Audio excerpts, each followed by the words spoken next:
气象局已经伫拄则2点半来发布着这个风台的陆上警报。目前这风台咧行的路草，挖近着巴士海峡、甲台湾海峡的南部，也就是金华、花莲甲台东。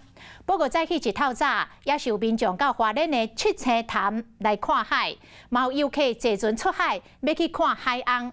这个大影是升到3米悬，船安尼掀来掀去，坐这个看海岸船，袂输是咧坐海贼船同款。不过随着这个大海的海象愈来愈歹，中昼以后船只拢取消了。业者讲，安尼一工减赚5万块。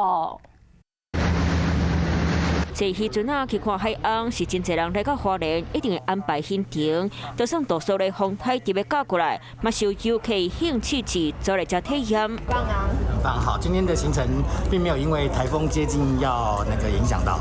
对，这一班是没有影响到。好。业者嘛讲，风向变较透，后边船啊嘛无搁开，全部停靠伫港口。现在浪况变得越来越不好了，所以我们今天就决定都停驶了，这样子。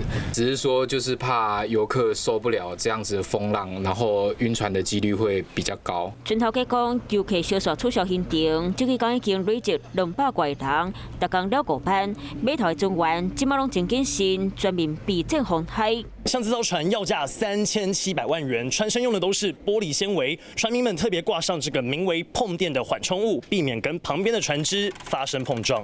船员讲，风台到来时，港内地楼含大风球，民众拢要加注意。